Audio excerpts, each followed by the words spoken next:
வழக்கம் போல இந்த தடவை T20 வேர்ல்டு கப்லயும் இங்கிலாந்து பாகிஸ்தானை வீழ்த்திட்டாங்க.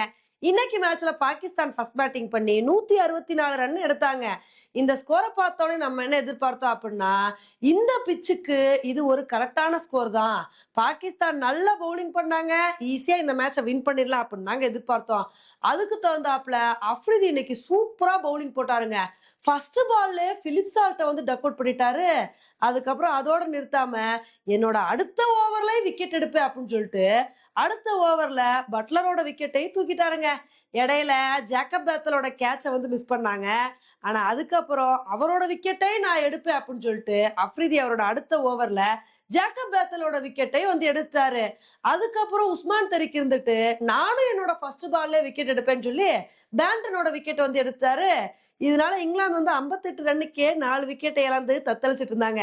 இத வந்து பார்த்தோனே பாகிஸ்தான் ரொம்ப சந்தோஷமா இருந்திருப்பாங்க. பரவாயில்ல 4 விக்கெட் எடுத்தோம். இனி இதே மாதிரியே பவுலிங்ல கண்ட்ரோல் பண்ணா போதும். ஈஸியா இங்கிலாந்த வீழ்த்திடலாம் அப்படின்னு எதிர்பார்த்திருப்பாங்க. ஆனா பாகிஸ்தானுக்கு ஏமனா ஹாரி ப்ரூக் நின்னு ஒரு சூப்பரான இன்னிங்ஸ் வந்து கொடுத்தாருங்க. மனுஷன் வந்து வேற லெவல் இன்னிங்ஸ் கொடுத்து அதிரடி காட்டிட்டாரு. அவர் கூட சாம் கரன் நின்னு நல்லா சப்போர்ட் பண்ணிட்டு இருந்தாரு. உஸ்மான் தரிக்கு சாம் கரனோட விக்கெட்டை வந்து எடுத்தாரு. சாம் கரன் அவுட் ஆனதுக்கு அப்புறம் அவர் அவுட் ஆனா என்னப்பா, அதான் நான் இருக்கேன்ல அப்படின்னு சொல்லி வில் ஜாக்ஸ் வந்து ஹாரி ப்ரூக்குக்கு நல்லா சப்போர்ட் பண்ண வந்து ஆரம்பிச்சிட்டாருங்க. ஒரு பக்கம் ஹாரி ப்ரூக் வந்து செஞ்சுரி அடிச்சு பட்டை கிளப்பிட்டாரு. அவர் செஞ்சுரி அடிச்சதுக்கு அப்புறம் அஃப்ரிதி வந்து ஹாரி ப்ரூக்கோட விக்கெட்டை வந்து எடுத்தாருங்க. அதுக்கப்புறம் பாகிஸ்தான் 2 விக்கெட் எடுத்தாங்க. ஆனா அது ரொம்ப லேட்டுங்க. ஜோஃப்ரா ஆர்ச்சரே கடைசி ஓவர்ல ஒரு 4 அடிச்சு நானே மேட்சை முடிக்கிறேன்னு சொல்லிட்டு மேட்சை முடிச்சிட்டாரு. இதனால இங்கிலாந்து இந்த மேட்சை 2 விக்கெட் வித்தியாசத்துல வந்து வின் பண்ணிட்டாங்க.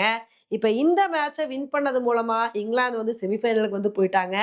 அதே மாதிரி பாகிஸ்தான் இந்த மேட்சை தோத்தது மூலமா அவங்களோட செமிஃபைனல் வாய்ப்பு ரொம்ப சிக்கலா வந்து மாறி இருக்குங்க. இப்ப இங்கிலாந்து வந்து இந்த மேட்சை வின் பண்ணதுக்கான மெயின் காரணம் என்ன அப்படின்னா, அவங்க கரெக்டா பிளான் பண்ணி விளையாண்டுருக்காங்க. ஸ்டார்டிங்ல 3, 4 விக்கெட் போனவுடனே ரொம்ப நெர்வஸ் ஆகாம, "எப்பா இதுதான்ப்பா டார்கெட்டு.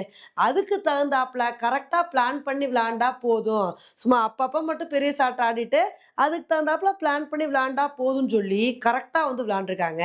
இதனால தான் இந்த மேட்சை இங்கிலாந்துனால வந்து வின் பண்ண முடிஞ்சுச்சு. அதுல இன்னைக்கு ஹாரி ப்ரூக் வந்து மிரட்டி விட்டாருங்க. சூப்பரா இன்னைக்கு பாகிஸ்தானை வந்து வீழ்த்திட்டாங்க. இந்த மேட்ச பத்தி நீங்க என்ன நினைக்கிறீங்க அப்படின்றத என்னோட கமெண்ட் செக்ஷன்ல வந்து போடுங்க. இதே மாரி இன்னொரு வீடியோல உங்கள வந்து மீட் பண்றேன். Bye friends.